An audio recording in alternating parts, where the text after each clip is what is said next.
team of engines. Before the gears of clocks, there was a name half heard on the winds. Heron. Or maybe not.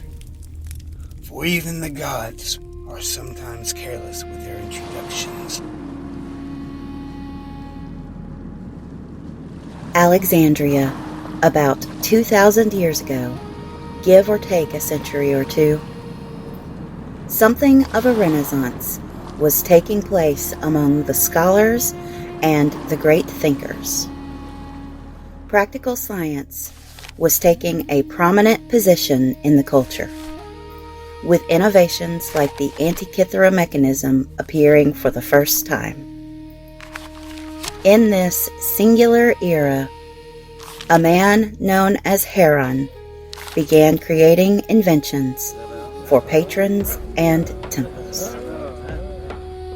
In that city where scholars drank moonlight from scrolls, where the pharaohs towered like a second sun, rumors spoke of a mortal who could bend smoke to his will.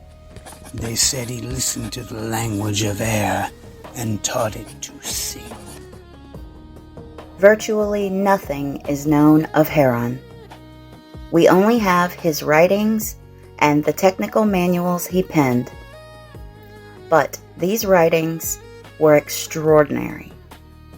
He originated mathematical formulae, designed wind, fire, and steam-powered devices, and undertook some of the very earliest research into the field that would become cybernetics. One evening, the temple doors opened with no priest to pull the bolt. A globe of polished bronze began to spin, hissing like a serpent of Hephaestus. The crowd gasped. "Miracle!" they cried. But the gods only smiled. The miracle was mortal. Many of Heron's inventions were created for the temples, wondrous applications of his scientific theories in creations that mimicked the powers of the gods. Priests could light a brazier outside the temple and cause the doors to swing open on their own.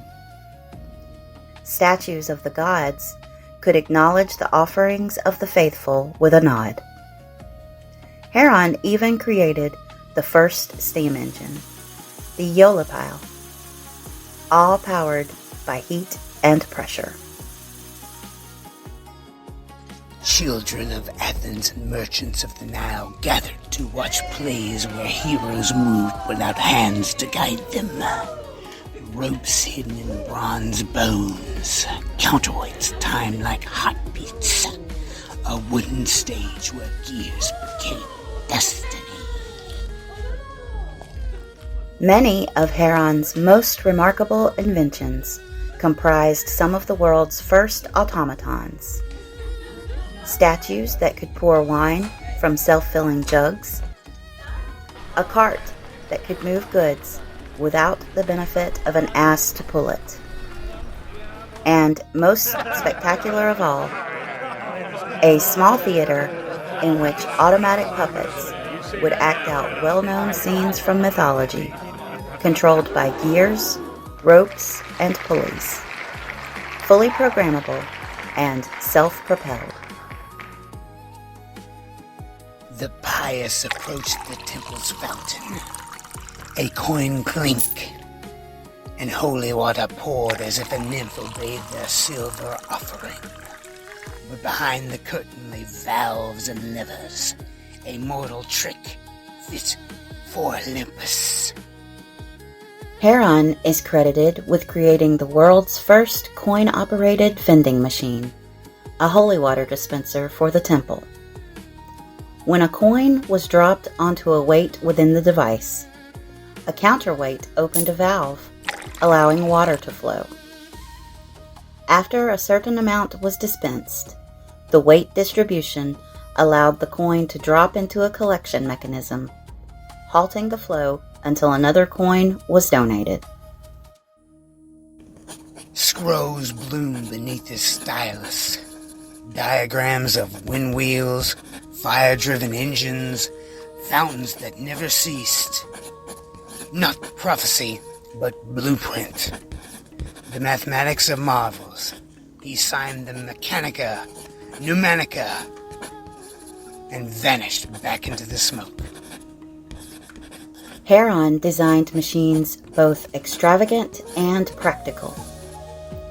In addition to the spectacles he conjured, he also designed wind-powered wheels and a water pump used by the earliest firefighters. The world's first syringe and a new type of thermometer. And a self-filling fountain, a kind of perpetual motion machine powered by water and gravity. He left us technical manuals, scientific treatises, and lecture notes, which is how we know of his genius today. An eclipse darkened the year, 63 after the birth of the Nazarene, or so later scribes would guess. Did Heron stand beneath that shadowed sun? No one can swear it, for the man is missed, and only the works remain. We can't even say for sure when Heron lived. Estimates range about 400 years, from 250 BC to 150 AD. The most compelling contemporary evidence seems to indicate that he may have observed an eclipse, which took place in 62 or 63 AD. But even that is uncertain, and we have no way of knowing his age at the time of the event. He could have been a child, inspired to pursue a life of science after witnessing such a miracle, or an old man who felt moved to describe the wonder of the heavens. Centuries passed. Empires fell. Steam slept in scrolls while kings marched and forgot. Yet the breath of that hidden forge waited, patient as iron. The Brotherhood of Brilliance gained new members as time went on. In Heron's time, his work wouldn't have been widely known. Only other scientists and their students would have access to his work, to preserve the mystery and illusion for the temples. As the millennia spun out, other inventors would study his research and observations. A genius from Vinci, who built his own automata and other marvels. Sharp minds in New Londinium, and brave architects in the New World, who refined and miniaturized Heron's creations into the steam-driven devices which powered the Industrial Revolution.